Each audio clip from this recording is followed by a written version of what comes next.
ശ്രീജിത്ത്, ഇതിൽ അസാധാരണമായിട്ടൊന്നുമില്ല, വളരെ കാഷ്വലായിട്ടുള്ളൊരു റിമാർക്ക് ആണ് എന്നാണ് ശ്രീ ജയേന്ദ്രൻ പറഞ്ഞു വച്ചിരിക്കുന്നത്. ശ്രീ അനിൽ, ഞാൻ അല്പം വൈകിയാണ് ഈ ചർച്ചയിൽ ചേരുന്നത്.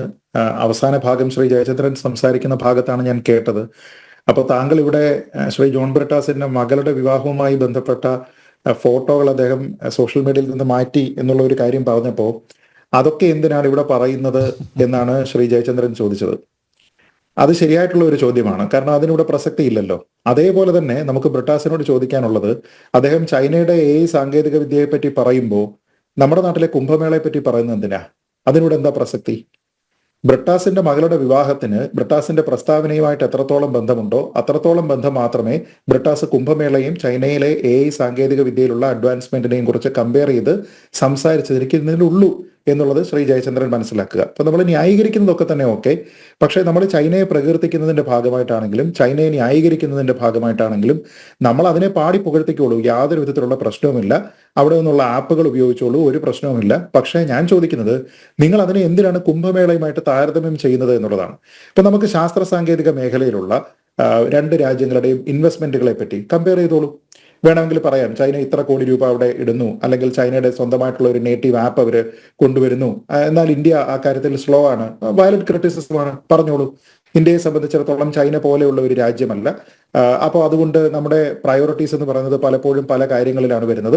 എങ്കിൽ പോലും നമ്മുടെ ഈ ശാസ്ത്ര സാങ്കേതിക മേഖലകളിലൊക്കെ തന്നെ നമ്മളെ കൊണ്ടാകുന്നതിന്റെ ഏറ്റവും മികച്ച രീതിയിലത്തേക്ക് നമ്മുടെ ബജറ്റിലെ ഈ പ്രൊവിഷൻസ് അലൊക്കേഷൻസ് ഒക്കെ കൊടുക്കാറുണ്ട്. ഇപ്പൊ തന്നെ നമ്മൾ കണ്ടു, സെമി കണ്ടക്ടറിലെ എയിൽ, അതേപോലെ സ്പേസ് റിസർച്ചിലൊക്കെ തന്നെ ഏതാണ്ട് 1 ലക്ഷം കോടി രൂപയാണ് ബജറ്റിൽ വകയിരുത്തിയിരിക്കുന്നത്. അങ്ങനെ നമുക്ക് പറ്റുന്ന രീതിയിലത്തേക്ക് നമ്മളും അവിടെ ചെയ്യുന്നുണ്ട്. അപ്പൊ അങ്ങനെ നോക്കിക്കഴിഞ്ഞാൽ നമുക്ക് വേണമെങ്കിൽ സയൻസിനെ കമ്പയർ ചെയ്തതിനു ശേഷം, ടെക്നോളജിയെ കമ്പയർ ചെയ്തതിനു ശേഷം അത് പറയാം. പക്ഷെ അതിൽ എവിടെയാണ് ഈ കുംഭമേള വരുന്നത് എന്നുള്ളത് എനിക്ക് മനസ്സിലാകുന്നില്ല. ഇപ്പൊ വേണമെങ്കിൽ അതിന്റെ ഒരു ഇല്ലോജിക്കൽ എത്രത്തോളം അതാണ് എന്നതിനെ പറ്റി മനസ്സിലാക്കുന്നതിന് വേറൊരു ഉദാഹരണം പറയാം. ഇപ്പൊ ചൈനയിൽ അതിവിശാലമായിട്ടുള്ള റോഡുകളുണ്ട്. ആ റോഡുകൾ എന്തിനു വേണ്ടിയിട്ടാണ് അവർ ഉപയോഗിക്കുന്നത്? ഗതാഗതത്തിന് വേണ്ടിയിട്ടാണ് ഉപയോഗിക്കുന്നത്. നമുക്ക് വേണമെങ്കിൽ CPM-നോട് അല്ലെങ്കിൽ ബ്രിട്ടാസിനെ കൊണ്ടുവന്നിരുത്തിയിട്ട് നമുക്ക് വേണമെങ്കിൽ ചോദിക്കാം, ചൈനയിൽ അതിവിശാലമായിട്ടുള്ള റോഡുകളുണ്ട്, അതിനൂതനമായിട്ടുള്ള കാറുകൾ അവിടെ ഓടുന്നു, ഇവിടെ നിങ്ങൾ കമ്മ്യൂണിസ്റ്റുകാർ വഞ്ചിയൂരിൽ പാർട്ടി സമ്മേളനത്തിന് വേണ്ടിയിട്ട് റോഡ് അടച്ചു കെട്ടിയിട്ട് ഗതാഗതം തടയുകയല്ലേ എന്ന്. അത് വാലിഡ് ആയിട്ടുള്ള ഒരു താരതമ്യമാണ് അല്ലേ? അതാണ് നമ്മൾ ചോദിക്കേണ്ടത്. അപ്പൊ അത് ചോദിച്ചു കഴിഞ്ഞാൽ ബ്രിട്ടാസിന് എന്തായിരിക്കും മറുപടി പറയാനുള്ളത്? ഇവിടെ CPM-ന്റെ ഉന്നത നേതാക്കൾ തന്നെ പറഞ്ഞത്, നിങ്ങൾ വണ്ടിയൊക്കെ വേണമെന്നാണ് ചോദിച്ചത്. നിങ്ങൾ എന്തിനാണ് ഇങ്ങനെ ഓരോരുത്തരും ഓരോ വണ്ടി എടുത്തിട്ട് തെരുവിലേക്ക് ഇറങ്ങുന്നത്? പൊതുഗതാഗത സംവിധാനം ഉപയോഗിക്കൂ എന്നൊക്കെയാണ് പറയുന്നത്. പൊതുഗതാഗത സംവിധാനത്തിനെ പറ്റി ഒന്നും പറയേണ്ട, അതിന്റെ ഗതി എന്താണെന്നുള്ളതിനെ പറ്റി നമുക്ക് അറിയുകയും ചെയ്യാം. ഞാൻ ചോദിക്കുന്നത്, നിങ്ങൾക്ക് കമ്പാരിസൺ നടത്തുന്ന സമയത്ത് നിങ്ങൾ എന്തിനാണ് ഇവിടെയുള്ള ഒരു വലിയ മതാചാരത്തിന്റെ ഭാഗമായിട്ടുള്ള ഒരു വലിയ സെലിബ്രേഷൻ, ആ സെലിബ്രേഷനെ നിങ്ങൾ എന്തിനാണ് ഇകഴ്ത്താനായിട്ട് ശ്രമിക്കുന്നത്? അതിനെ ഈ താരതമ്യത്തിലേക്ക് കൊണ്ടുവരുന്നതിന്റെ ലോജിക്കാണ് നേരത്തെ പറഞ്ഞതുപോലെ ബ്രിട്ടാസിന്റെ മകളുടെ വിവാഹത്തിന്റെ ഫോട്ടോ എന്നതുപോലെ മാത്രമേ ഉള്ളൂ ഇവിടുത്തെ കുംഭമേള. ഇനി ചൈനയിൽ ഒരിക്കലും കുംഭമേള പോലെയുള്ള ഒരു വലിയ റിലീജിയസ് ആയിട്ടുള്ള ഒരു ഇവന്റ് നടത്താൻ പറ്റില്ല. അങ്ങനെ ഒരു പ്രശ്നം കൂടിയുണ്ട്. അത് ഇന്ത്യയിൽ മാത്രമേ സാധ്യമാവുകയുള്ളൂ. കാരണം എന്താണ്? ഇന്ത്യ ഭരണഘടനാപരമായിട്ട് മതസ്വാതന്ത്ര്യം, ആരാധനാ സ്വാതന്ത്ര്യം, ആചാര സ്വാതന്ത്ര്യം, വിശ്വാസ സ്വാതന്ത്ര്യം ഒക്കെ അനുവദിക്കുന്ന ഒരു രാജ്യമാണ്. ചൈനയിൽ എത്രയാണുള്ളത്?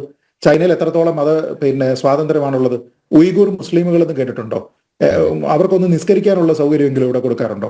അപ്പൊ ഇങ്ങനെ വിവിധ മതവിഭാഗങ്ങൾക്ക് പ്രവർത്തിക്കാനുള്ള, അവരുടെ മതസ്വാതന്ത്ര്യം അനുസരിച്ച് പ്രവർത്തിക്കാൻ പോലുമുള്ള യാതൊരു വിധത്തിലുള്ള അവകാശ അധികാരങ്ങളും ഇല്ലാത്ത ഒരു രാജ്യമാണ് ഈ ചങ്കിലേതെന്നും പറഞ്ഞിട്ട് ഈ പല ആൾക്കാരും കൊണ്ടു നടക്കുന്നത്.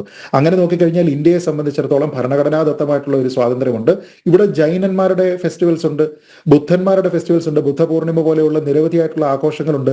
അതൊക്കെ തന്നെ ഇവിടെ ആർഭാടപൂർവ്വം, ആഘോഷപൂർവ്വം ഇവിടെ കൊണ്ടാടുന്നതിന് യാതൊരു വിധത്തിലുള്ള തടസ്സവും ഇല്ലാത്ത രാജ്യം നമ്മുടേതാകുന്നത് ഇവിടെയുള്ള ജനവിഭാഗങ്ങൾ പൊതുവെ സഹിഷ്ണുതയുള്ള ആൾക്കാരായതുകൊണ്ടും ഇവിടെയുള്ള ഗവൺമെന്റുകൾ അങ്ങനെ സഹിഷ്ണുതയുള്ളതായതുകൊണ്ടും ഇവിടെയുള്ള ഭരണഘടന ഇതെല്ലാം തന്നെ അവകാശമായിട്ട് തന്നെ നമുക്ക് അനുവദിച്ചു തരുന്നത് കൊണ്ടാണ്. അപ്പൊ അങ്ങനെയാണെങ്കിൽ ബ്രിട്ടാസ് ഇവിടെ ചെയ്യേണ്ടിയിരുന്നത് ഇന്ത്യയിലെ കുംഭമേളയെ ചൈനയിലുള്ള ഒരു മത ആചാരവുമായി ബന്ധപ്പെടുത്തി അതിനെ കമ്പയർ ചെയ്യണമായിരുന്നു. ഇനി നമ്മൾ AI പറ്റിയാണ് പറയുന്നത് എങ്കിൽ പോലും എത്രത്തോളം സാങ്കേതിക വിദ്യ ഇത്തവണയുള്ള കുംഭമേളയിൽ ഉപയോഗിച്ചിട്ടുണ്ട് എന്നുള്ളത് നോക്കുക. നമുക്കറിയാം, ഈ സഹായക് എന്ന് പറഞ്ഞിട്ടുള്ള ഒരു ആപ്പ് അവർ ഡെവലപ്പ് ചെയ്തിട്ടുണ്ട്. അതായത് ആപ്പല്ല, ഒരു ചാറ്റ് ബോട്ടാണ്. ആ ചാറ്റ് ബോട്ട് നിങ്ങളുടെ മൊബൈലിൽ വർക്ക് ചെയ്യും, അത് നിങ്ങളുടെ ബ്രൗസറിൽ വർക്ക് ചെയ്യും, നിങ്ങൾക്ക് അത് എവിടെ വേണമെങ്കിലും ഉപയോഗിക്കാൻ പറ്റും. നിങ്ങൾക്ക് ആകെ വേണ്ടത് ഒരു ഇന്റർനെറ്റ് കണക്ഷനാണ്. അതെങ്ങനെയാണ്? AI പവേർഡ് ആണ്. സഹായക് എന്ന് എഴുതുന്നതിനകത്ത് SAH AI എന്നുള്ളതിനെ സെപ്പറേറ്റ് അവർ എഴുതുന്നു, പിന്നെ YAK എന്നാണ്. അതായത് AI പവേർഡ് ആണെന്ന് അവർ കാണിക്കുകയാണ്. ഇന്ത്യയിലുള്ള ഏറ്റവും പ്രധാനപ്പെട്ട ഏതാണ്ട് 1 ഡസനോളം വരുന്ന ലാംഗ്വേജുകളിൽ നിങ്ങൾക്ക് ഇതുമായി ബന്ധപ്പെട്ട്, കുംഭമേളയുമായി ബന്ധപ്പെട്ട് എല്ലാ കാര്യങ്ങളും ലഭ്യമാണ്. നിങ്ങൾക്ക് ടൈപ്പ് ചെയ്യാൻ അറിയില്ലെങ്കിൽ നിങ്ങൾക്ക് വോയിസ് വഴി ഇന്ററാക്ട് ചെയ്യാം. നിങ്ങൾക്ക് മാപ്സ് ഇന്റഗ്രേറ്റ് ചെയ്തിട്ടുണ്ട്. നിങ്ങൾക്ക് അവിടെയുള്ള ഘാട്ടുകൾ, അവിടെയുള്ള അമ്പലങ്ങൾ, അവിടെയുള്ള അഖാഡകൾ, ഇതൊക്കെ എവിടെയാണ് എന്നറിയാം. അവിടേക്കുള്ള യാത്ര നിങ്ങൾക്ക് കോർഡിനേറ്റ് ചെയ്യാം. നിങ്ങൾക്ക് താമസിക്കാനുള്ള സൗകര്യം നിങ്ങളുടെ ബജറ്റിനനുസരിച്ച് തിരഞ്ഞെടുക്കാം. ഹോട്ടൽ വേണമെങ്കിൽ അതെടുക്കാം, ഹോം സ്റ്റേ വേണമെങ്കിൽ അതെടുക്കാം. എല്ലാ കാര്യങ്ങളും ചെയ്യുകയും ചെയ്യാം. ഒപ്പം ട്രാവൽ സേഫ്റ്റി അഡ്വൈസർ നിങ്ങൾക്ക് അവിടെ കിട്ടുകയും ചെയ്യും. ഇത് ചെയ്തിട്ടുണ്ട്. ഇത് അങ്ങനെ നോക്കിക്കഴിഞ്ഞാൽ AI ആണ്. എത്ര കോടി ആൾക്കാർക്ക് വേണ്ടിയിട്ടാണ് അത് മാനേജ് ചെയ്യുന്നത് എന്നുള്ളത് ആലോചിച്ച് നോക്കുക. അപ്പോൾ വളരെ റിയൽ ടൈം ആയിട്ടുള്ള അപ്ഡേറ്റുകൾ നിങ്ങൾക്ക് കിട്ടുന്ന രീതിയിലത്തേക്ക്.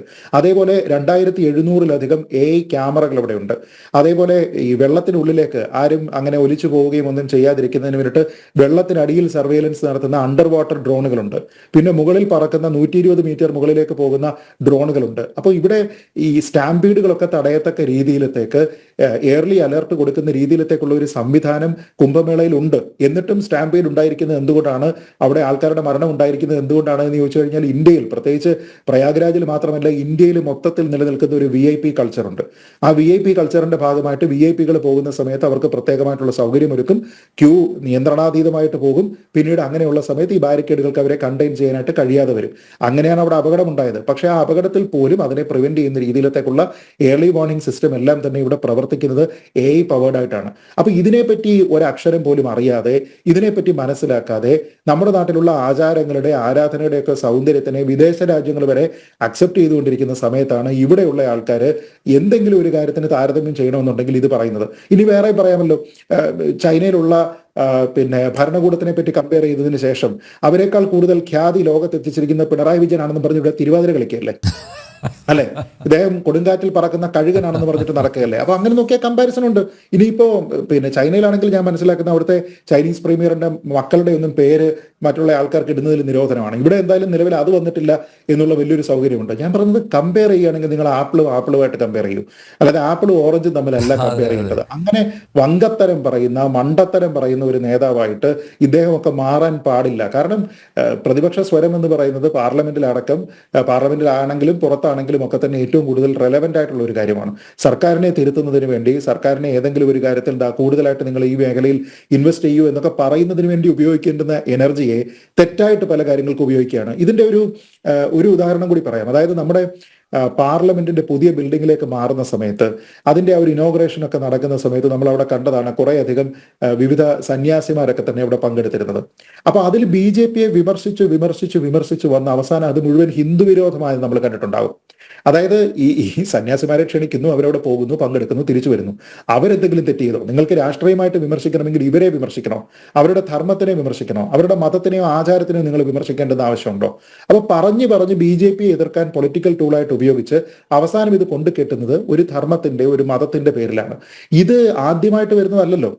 ഇതിപ്പോ ഇവിടെ ശ്രീ പിണറായി വിജയനാണെങ്കിലും, ശ്രീ പിണറായി വിജയന്റെ ഉറ്റ ചങ്ങാതിയായിട്ടുള്ള സ്റ്റാലിൻ ആണെങ്കിലും, ഇവർ രണ്ടുപേരും കൂടി ഇടുക്കിയിലോ മറ്റോ സ്ഥാപിച്ചിരിക്കുന്ന പെരിയാറിന്റെ ഒരു പ്രതിമയുണ്ട്. ആ പെരിയാറാണെങ്കിലും ഇപ്പോ ബ്രിട്ടാസ് ആണെങ്കിലും, ഇങ്ങനെ നിരവധിയായിട്ടുള്ള ആൾക്കാർ ഇങ്ങനെ നിരന്തരം ഈ ഒരു ധർമ്മത്തിനെ അനാവശ്യമായിട്ട് പല സ്ഥലത്തും കൊണ്ടുവന്ന് വിമർശിച്ചുകൊണ്ടിരിക്കുക. ഞാൻ പറഞ്ഞത്, നിങ്ങളുടെ പാർട്ടി, നിങ്ങളുടെ ഐഡിയോളജി ഒക്കെ ഉണ്ടാകുന്നതിന് മനുഷ്യൻ രേഖപ്പെടുത്തപ്പെട്ട ചരിത്രത്തിനേക്കാൾ മുമ്പുള്ള ഒരു സംഭവമാണ്. അതിന്റെ വൈവിധ്യം എന്താണെന്നുള്ളതിനെ പറ്റി മനസ്സിലാക്കി, അതിന്റെ ഇമ്പോർട്ടൻസിനെ പറ്റി മനസ്സിലാക്കി, അതുണ്ടാക്കുന്ന റവന്യൂ, എത്രയോ റവന്യൂ ആണ് ഉണ്ടാക്കുന്നത്. ഇപ്പൊ നാട് നന്നാവോ? പലരും ചോദിക്കത്തില്ലേ, ഇന്ത്യ റോക്കറ്റ് അങ്ങോട്ട് വിട്ട് കഴിഞ്ഞാൽ പട്ടിണി മാറുമോ എന്ന്.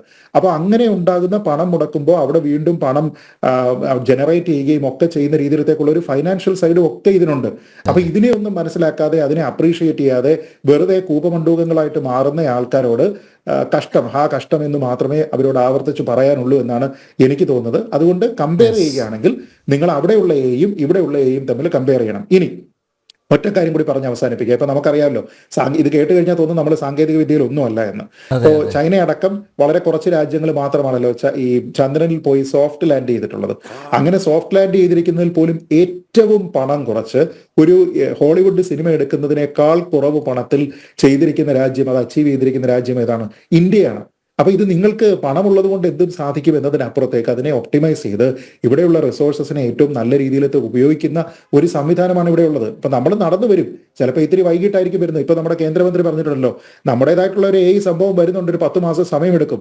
ആ സമയമെടുക്ക്, നമ്മുടെ സാധനം വരും. അപ്പൊ അതിന് വേണ്ടിയിട്ട് അതിനേക്കാൾ മുമ്പേ നിങ്ങൾക്ക് അത് വേണമെന്നുണ്ടെങ്കിൽ നിങ്ങൾ ചൈനയിലേക്ക് പൊക്കോളൂ. അതിന് വിരോധമുള്ള കാര്യമൊന്നുമില്ല. അല്ലെങ്കിൽ ചൈനയുടെ കാര്യം ഇവിടെ കിട്ടുമെന്നുണ്ടെങ്കിൽ ഉപയോഗിച്ചോളൂ. പക്ഷേ ഈ ചൈനീസ് സ്നേഹം എന്ന് പറയുന്നത് വളരെ രസകരമാണ്, കൗതുകകരമാണ്. അത് പണ്ട് കാലം മുതൽ തുടങ്ങിയതാണ്, ഇപ്പോഴും അത് വിട്ടിട്ടില്ല.